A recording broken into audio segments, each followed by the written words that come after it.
بسم اللہ الرحمن الرحیم۔ آج دل زخم ہے اور موقع آ گیا ہے کہ خون دل میں انگلیاں ڈبونی پڑیں گی۔ فیض صاحب کی نظم بار بار 2 دن سے یاد آ رہی ہے،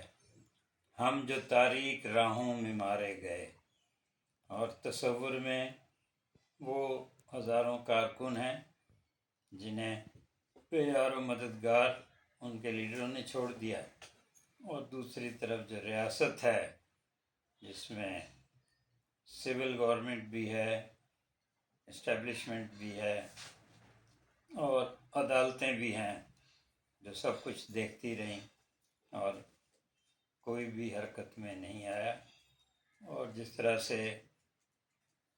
گولیاں چلائی گئیں، آگ لگائی گئی، اور جو اس وقت وہاں گاڑیاں اور ان کے لوگوں کے سامان ایک داستان غم سنا رہا ہے۔ ہم جو تاریک راہوں میں مارے گئے، تیرے ہونٹوں کے پھولوں کی چاہت میں ہم دار کی خشک ٹہنی پہ وارے گئے، تیرے ہاتھوں کی شمعوں کی حسرت میں ہم نیم تاریک راہوں میں مارے گئے، سولیوں پر ہمارے لبوں سے بھرے تیرے ہونٹوں کی لالی لپکتی رہی، تیری زلفوں کی مستی برستی رہی، تیرے ہاتھوں کی چاندی دمکتی رہی، جب گھلی تیری راہوں میں شام ستم، ہم چلے آئے لائے جہاں تک قدم۔ تصور کیجئے کس طرح کہاں سے پہاڑیاں، جنگل، کس طرح ندی نالے کراس کرتے ہوئے آئے۔ جب گھلی تیری راہوں میں شام ستم، ہم چلے آئے لائے جہاں تک قدم، لب پہ حرف غزل، دل میں قندیل غم، اپنا غم تھا گواہی تیرے حسن کی،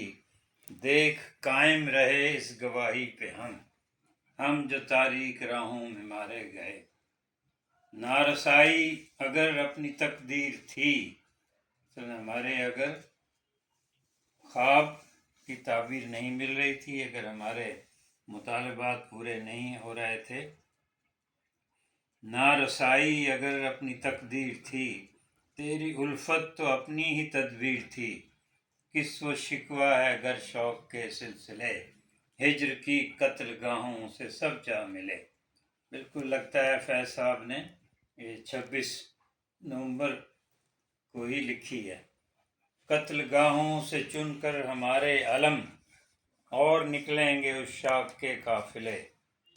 قتل گاہوں سے چن کر ہمارے علم، اور نکلیں گے عشاق کے قافلے،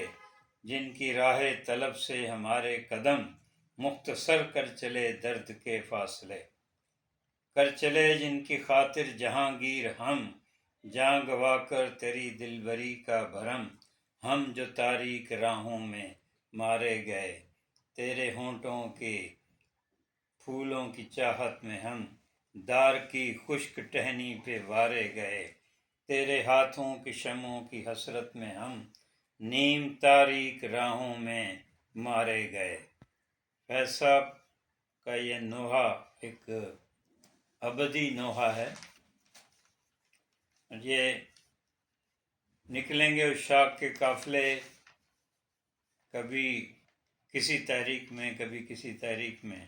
جب تک یہ جنت نظیر پاکستان اپنے شہریوں کے لیے، اپنے باشندوں کے لیے ایک معروضی مملکت نہیں بن جاتا، تو میں اس وقت جو بھی اس وقت ہمارے حکمران ہیں، جو بھی ہمارے مختلف اداروں کے سربراہ ہیں اور سیاسی جماعتوں کے سربراہ ہیں، کلیدی عہدوں پر متمکن اعلیٰ افسر ہیں، ان سب سے کہیں گے کہ یہ پاکستان، یہ سرزمین پنجاب، جنوبی پنجاب، سندھ، بلوچستان اور کے کے جو اس وقت جد و جہد کا مرکز ہے، اپنی طاقت دکھا رہا ہے، عوامی طاقت، اور جو اس وقت سب سے پیش ہے اور جس کو طاغوتی طاقتیں اور اسٹیٹس کو رکھنے والی طاقتیں جن سے پریشان بھی ہیں. یہ پورا ملک پاکستان، پاک سرزمین امانت ہے. اقبال کی، قائد اعظم کی، لیاقت علی خان کی اور ان شہداء کی جو اپنے گھر بار چھوڑ کر آتے ہوئے سرحدوں پہ جنہوں نے جان دے دی، اور ان شہداء کی بھی جو بعد میں جمہوریت اور عوامی حکومت ان کی بحالی کے لیے اپنی جانیں دیتے رہے، اور جو 26 نومبر کو بھی جنہوں نے جانیں دیں، اور ان شہداء کی جو 1948 کی جنگ میں، 1965 کی، 1971 کی اور بعد میں دہشت گردوں کا مقابلہ کرتے ہوئے ہمارے فوجی جوان، افسر اور brigadier general, major general, lieutenant general جو شہید ہوئے، ان سب کی امانت ہے. تو جن کے ہاتھوں میں یہ امانت ہے انہیں اس کا احساس ہونا چاہیے کہ کتنی اہم میراث ان کے ہاتھوں میں ہے، اور کیا یہ مملکت، یہ میراث اور اللہ تعالیٰ ان سے کن فرائض کی توقع رکھتا ہے. مسلم لیگ جس نے پاکستان بنایا، قائد مادر وطن مسلم لیگ، خواجہ ناظم الدین، فضل حق جنہوں نے قرارداد پاکستان پیش کی، اور بے شمار لوگ، نور الامین صاحب، سردار عبدالرب نشتر، اور کس کس کو یاد کریں. تو مسلم لیگ جو بھی اس وقت ہے حکومت میں، نون، یہ ان کی امانت ہے، ان کی میراث ہے. پاکستان پیپلز پارٹی شہید ذوالفقار علی بھٹو، شہید بے نظیر کی میراث ہے، جن کے بھی ہاتھوں میں ہے وہ بھی یہ احساس کریں. جے یو آئی مفتی محمود صاحب کی میراث، پھر اے این پی خان عبدالغفار خان، خان عبدالولی خان، ان کی میراث ہے، اور ان سب کو اپنی ذمہ داری کا احساس ہونا چاہیے. اور اس وقت جو کچھ ہوا ہے 26 نومبر کی رات، اس کو آپ انتشار کہیں یا کہیں کہ جی بھاگ گئے، سرخیاں لگائیں کہ دم دبا کر بھاگ گئے، لیکن اس کا احساس کریں کہ یہ جتنے نوجوان تھے، ان کی عمریں جو 15 سے 35 سال والے، جو اس ملک کا 60% ہیں، ان نوجوانوں پر اس مایوسی میں کیا قیامت ٹوٹی ہے، اس کا احساس آپ کو ہونا چاہیے. یہ نوجوان ہیں، ان پہ توانائیاں ہیں، تعلیم، تربیت، گرم خون ہے، اور یہ اندازہ کریں کہ جو جذبہ تھا اپنے گھر سے چلے ہیں، وہ کتنے بڑی بڑی رکاوٹیں تھیں، کس طرح انہوں نے سارا یہ، کس ریاضت سے، کس محنت سے وہ ڈی چوک تک پہنچے. اور لگتا یہ ہے کہ خود پی ٹی آئی کے لیڈر ان کے اس جذبے سے ڈر گئے کہ وہ 200-300 پہنچے ہوئے تھے ڈی چوک میں، اور ان کا قافلہ کلثوم اسپتال بلو ایریا پر ہی رکا رہا. اب جو ہے لوگ چلے گئے، ان میں سے پتہ نہیں کتنے لاپتہ ہیں، کتنے شہید ہوئے، یہ آپ کو کل 8-10 دن میں یہ کب معلوم ہوگا. ہسپتالوں کی جو فہرستیں دی گئی تھیں ان کو واپس لے لیا گیا، ضبط کر لی گئیں ساری تفصیلات، لیکن ان آئندہ جو خدشات ہیں اس کا ریاست کو بھی اندازہ کرنا چاہیے. ہماری دردمندانہ التجا ہوگی حکومت سے، ریاست سے، پاکستان پیپلز پارٹی، پاکستان مسلم لیگ، ایم کیو ایم، جمعیت علماء اسلام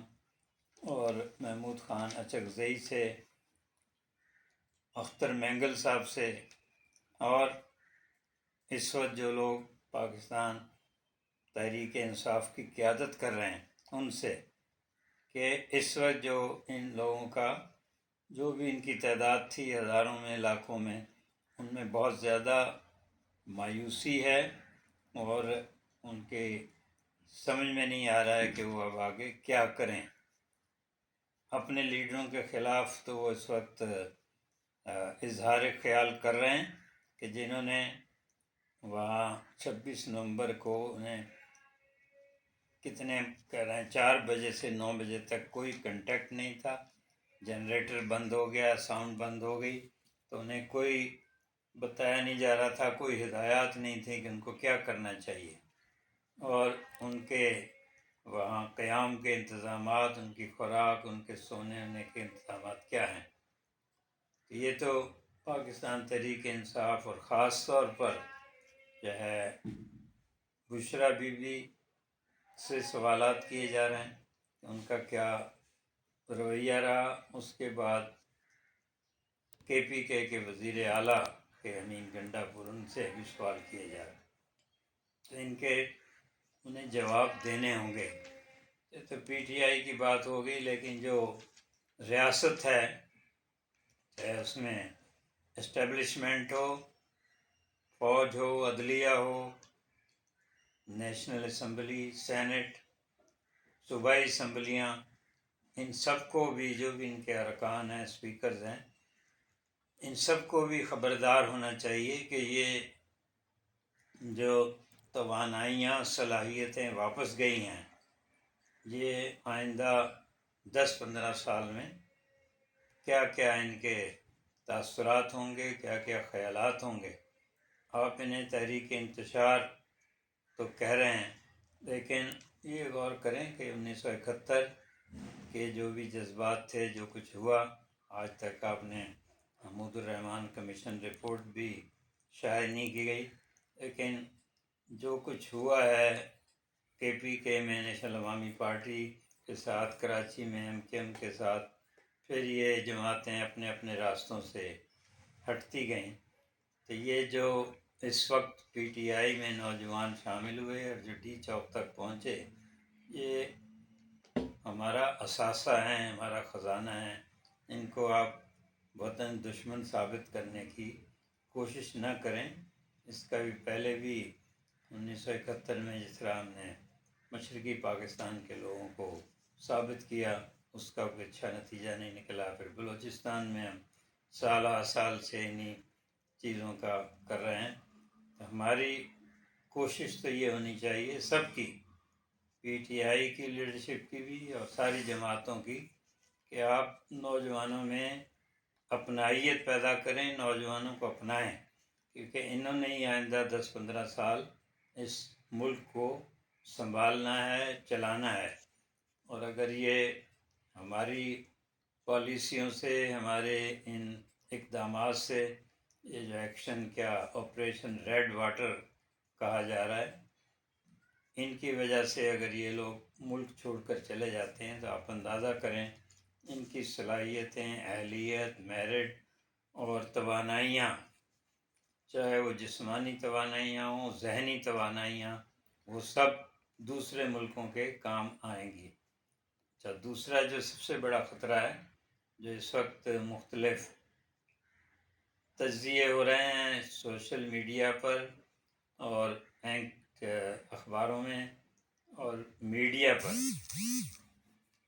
کہ وہ یہ ہے کہ یہ لوگ جو اس وقت آئے تھے اور مایوس ہو گئے ہیں، تو یہ کہیں دہشت گرد تنظیموں کے، لسانی تنظیموں کے، علیحدگی پسند تنظیموں کے، یا مذہبی تنظیمیں جو ہیں دہشت گرد، ان کے ہتھے نہ چڑھ جائیں، کیونکہ وہ بھی اسی انتظار میں ہوتے ہیں اور ان کو بھی اپنا ایندھن یہیں سے ملتا ہے، تو وہ انتظار میں رہتے ہیں۔ ہم کراچی میں کئی سال تک اس کا مشاہدہ، تجربہ کر چکے ہیں، اس طرح بلوچستان میں اس کا تجربہ ہو چکا ہے، سندھ میں بھی بہت سی ایسی تحریکیں چلیں، اس میں بھی یہ نوجوان ان تحریکوں کے کام آتے رہے۔ ابھی یہ بھی ثابت ہوا ہے کہ پی ٹی آئی کی جو قیادت ہے اس وقت، چاہے وہ چیئرمین ہوں، سیکرٹری جنرل وغیرہ ہوں، ہیں سارے وکلا ہیں، ماہرین قانون ہیں، لیکن انہیں سیاست کا جو ایک تدبر، بصیرت ہونی چاہیے، اور جو ان کو موٹیویٹ کرنا چاہیے اپنے کارکنوں کو،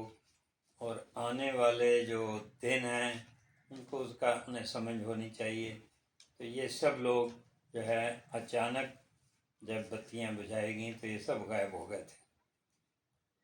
اور اس کے علاوہ یہ بھی ہے کہ اس پہ ہمیں سوچنا چاہیے کہ ریاست بھی اس انتہائی ایکشن کی طرف کیوں گئی، اور پی ٹی آئی بھی اس فائنل کال کی طرف کیوں گئی۔ ان دونوں کے پاس راستے میں بے شمار مراحل تھے۔ حکومت بھی، ریاست بھی انتظار کر سکتی تھی کہ چلیے ابھی اگر انہوں نے کون سا وہ میدان جو بھی تھا وہاں جانے سے ابھی انکار کیا ہے تو وہ کوئی توڑ پھوڑ نہیں کر رہے تھے، نہ ہی وہ کوئی گولیاں چلا رہے تھے، انتظار کر لیتے، ان سے دوبارہ بات چیت ہوتی، وہ کچھ پھر آگے بتاتے۔ اسی طرح خود پی ٹی آئی کو، عمران خان صاحب کو بھی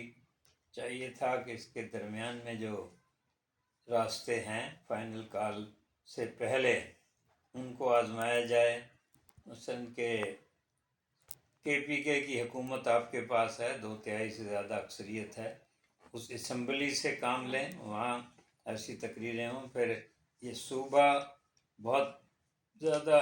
معدنی وسائل سے مالا مال ہے اور اس میں بہت پوٹینشیل ہے۔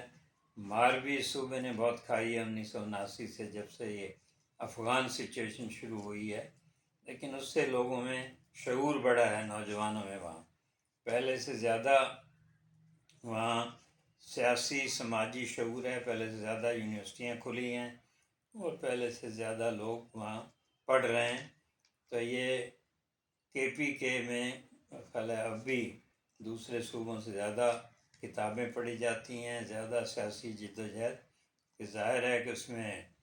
خان عبدالغفار خان کا بھی بڑا طویل حصہ ہے، خان عبدالقیوم خان، اس کے بعد بہت سے لوگ آئے ہیں، ایون جو جنرل رازق تھے ان کا بھی ہے بہت بڑا حصہ۔ ان لوگوں کے ہے کہ ان نوجوانوں کی ہمیں قدر کرنی چاہیے۔ وہاں کے ڈاکٹر، نرسیں، لیڈی ریڈنگ اسپتال میں کتنے آج تک لاکھوں زخمیوں کو دوبارہ زندگی ان کی ملی، ان کی بہت سے جو ہے ان کو ان کا علاج معالجہ ہوا، ان کے اعضاء بدلے گئے۔ تو یہ ساری چیزیں ہمارے سامنے ہونی چاہیے۔ افغانستان سے جو کچھ بھی امریکہ نے کیا فتح 9/11 کے بعد، اس سے پہلے روس نے کیا، ان سب چیزوں کے جو اثرات ہیں وہ پی کے پر ہی اثر انداز ہوتے رہے ہیں۔ تو یہ سب لوگ ہماری جو ہے طاقت ہیں، ہمارا اثاثہ ہیں۔ ابھی پہلے بھی ہماری گزارش یہی رہی ہے کہ آئندہ 10-15 سال کا ہمیں لائحہ عمل، روڈ میپ، شیڈول بنانا چاہیے۔ اس میں یہ ساری چیزیں غور کریں کہ آج جو کچھ یہ ہو رہا ہے اور جو ہمارے کہ افغانستان کے اثرات ہیں، انڈیا بھی جو کچھ سازشیں کر رہا ہے اس کے اثرات ہیں، اس سے جو لوگوں کے ذہنوں میں چیزیں پیدا ہو رہی ہیں، چاہے وہ پی کے میں ہوں، پنجاب میں ہوں، تو ان چیزوں کا بھی ہماری سیاسی جماعتوں کو ہونا چاہیے۔ اب یہ بھی ظاہر ہے کہ ایک طرح کی مایوسی ہے کہ ہماری عدالتیں جو ہیں وہ بھی بہت زیادہ کمزور ہو چکی ہیں، ہماری مقننہ بھی کمزور ہے اور اسٹیبلشمنٹ بھی۔ تو اس میں جو آئین کے یا عالمگیر اصولوں کے تحت جو ہے سسٹم نہیں ہے، لوگوں میں غربت ہے، مہنگائی ہے، یہ ساری چیزیں ہیں جس کی وجہ سے پی ٹی آئی کو اپنے اس فائنل کال کی طرف جانا پڑا ہے۔ خود سابق وزیر اعظم شاہد خاقان عباسی بار بار کہتے ہیں کہ جب آپ اپوزیشن کو دیوار سے لگائیں گے تو وہ پھر اسی قسم کے ہر تحریکیں اور چلانے پر مجبور ہوگی۔ تو یہ ایک لمحہ فکریہ ہے اس وقت تو ہمارے جو ہم اصل لوگ ہیں، ہماری حالتیں ہیں، ان سب کو چاہیے کہ اس وقت بیٹھیں سر جوڑ کر اور کوشش کریں آئندہ 10 سال کا، اور ایک اپنائیت کریں، محبت پیدا کریں.